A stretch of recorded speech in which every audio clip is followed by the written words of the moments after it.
Hi, and welcome back to our kitchen. Glad to see you today. Come right in and sit right down and let's make some corn chowder. Okay, first of all, I have 5 ears of corn that I cut the corn off the ears. And what I did is I took a bowl so it would lift it up and I could put the corn on there and then cut the kernels off. You might see somebody that wants to be in my video. It's black and fluffy. That's our kitty cat, Lily. She likes to photobomb. And then you see the edges of this and you just kind of cut it off. And save these. If you're vegan or vegetarian, you can make broth out of this.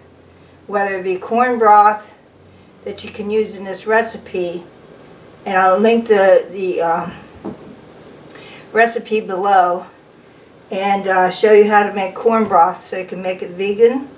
I'm not making it vegan. I am not vegan, but I'm going to give you options throughout the video to make it vegan.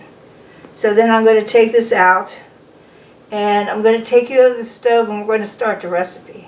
This is a great time of year. Everything's harvested at the farmer's market. You can get the corn, fresh tomatoes, zucchini, squashes, whatever you want, and then the pumpkins, of course. We're coming into October, and that screams to me soup. It's nippy outside in northeastern Pennsylvania, and we love our soups.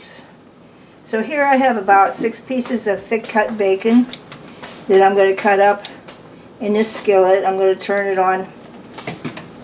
This is a cold skillet, which is fine. Sorry about the arm in the way. And I'm just going to use my kitchen shears to cut it up into small pieces.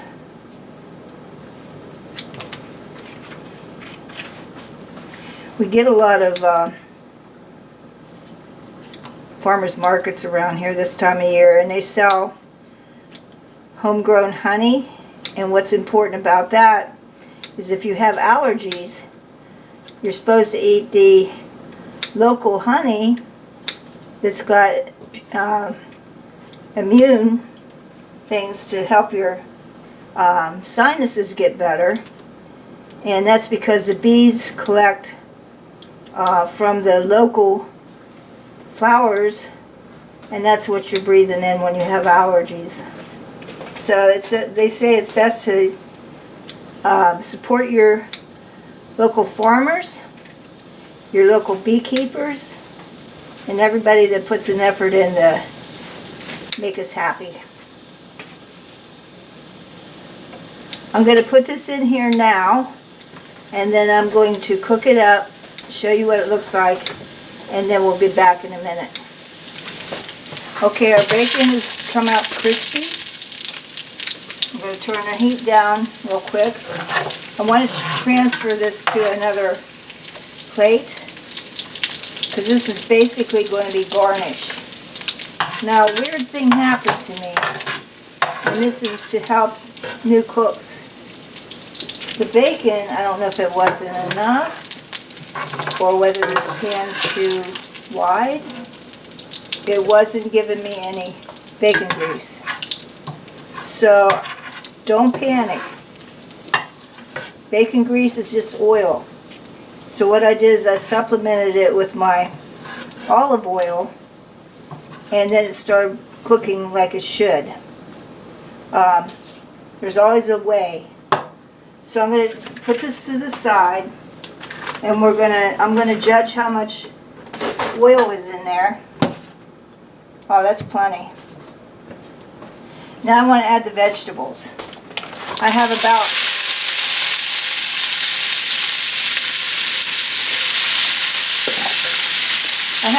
three stalks of celery, and 1 red bell pepper that I had that I needed to use up. I also needed to use up a poblano pepper, which is a darker It's darker than your bell peppers. We prefer it to the green bell pepper because it's got a deeper taste. So, and this is half a large onion. If you don't have a large one, use a whole small one or even a medium one and cut that up. I'm going to go ahead and cook the veggies up for a little bit and I'll be right back. Okay, now when your veggies are like this, they're starting to soften up. This is where I want to add my seasonings. And what I have here is half a teaspoon of smoked paprika, half a teaspoon of chipotle powder, which is optional. Smoked paprika is optional. I have a half a teaspoon quarter of a teaspoon of thyme. And I'm going to put that in right now. We don't want to add the garlic yet because we don't want it to burn. I also pulled some parsley leaves off. I'm just going to put that in right now. And I'm going to stir it up, mix it up, and I'll be right back. Okay, now we're going to add our garlic. This is about 3 or 4 cloves of garlic because we like it. If you don't like that much, reduce how many cloves or just leave it out to your taste.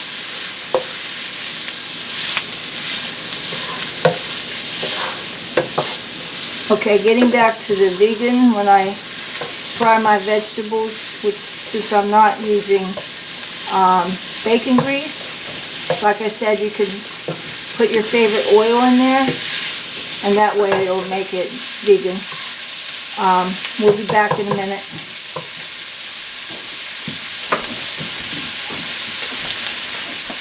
Okay, I'm going to put 2 tablespoons of gluten-free flour in here, along with a teaspoon of salt and 2 teaspoons of pepper because we like pepper. If you don't like that much, just make it 1 teaspoon or less. And I'm going to actually stir this in. This is going to be our thickener, along with our potatoes. That's going to come in a few minutes. And this is sort of what they call a roux. And it thickens up your soup. And we're going to have to move this to our stock pot in a minute, because I need to add more to the corn and the potatoes and all the good stuff in here. Okay, I transferred pots to a soup pot, thanks to cameraman Paul, he helped me.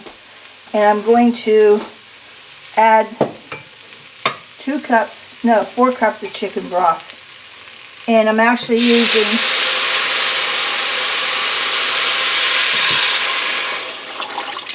using chicken bouillon because I'm out of the 32-ounce containers that the grocery store carries. And so I got the chicken stock in there that you can use vegetable stock. And I'm going to add the potatoes. This is a couple of potatoes, and we prefer ours not peeled. But of course, if I had company coming, I would ask them, do you mind if your potatoes are not peeled? And if they live in the country or they came from the background we did, we like it with the peels on. It's better for you anyway. So I'm going to add that. And now I've got my corn that I need to add.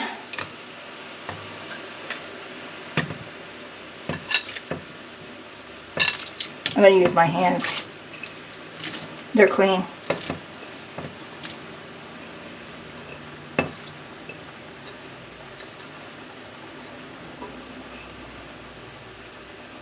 Okay.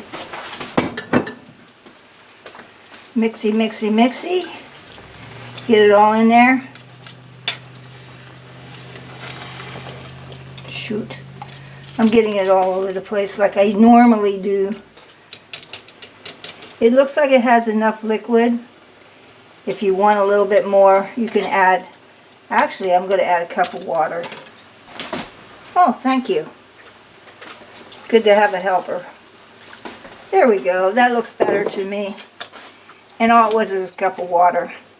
So I'm going to put the lid on this, and I'm going to bring it up to a boil, and then I'm going to simmer it. And you know what simmer is? It's where the bubbles barely come up and it cooks. Simmer it for 15 to 20 minutes until a fork put into the biggest piece of potato you can find comes out without being hard. I'll be back. Okay, this is what we have. It's been 20 minutes. I stuck a fork into the potatoes and they're falling apart, so that tells me it's time. Now, we got to add some cream. And on a dairy-free diet, we can't have cream. So I've got some, oh, I just spilled it. Anyway, I got a cup of coconut cream here. Now you want to use light, that way you can shake it up in the can. Now anytime you add any kind of cream or anything like that, you have to realize that your salt and your spices are going to go down. So when this is done, I want to check my salt, pepper, or whatever. Now that was half a cup. I'm going to add some more. I've got a whole cup sitting here. I'm just going to add the whole thing. I still have the burner on. So I'm going to mix this up. I'm sorry about the camera work, but I'm going to mix it up. Bring it to a boil. Bring it to a low boil for a minute, and then I'll be back. Okay, it's done. Now we just have to finish the garnishes. Here's my bacon that I did earlier. I'm going to put part of it in the soup and leave part of it out to put on top of the bowls. The things I forgot to tell you is, as far as your corn, you can use a couple bags of frozen. You can use some canned corn, probably about 2-3 cups. Just make it your own, like they say. Now, most recipes call for you to put it in a blender. Well, 2 cups in a blender. And I don't want to dirty a blender, so I'm going to do this the old-fashioned way with muscle power. And I'm going to mash up those potatoes a little bit. I've added some cilantro in here, which is our favorite herb. You can add parsley. Parsley goes good with potatoes. So as I'm doing this, it's creaming the soup up even more because your potatoes thicken it also. I think that's good enough. And so I'm going to ladle out a bowl full here.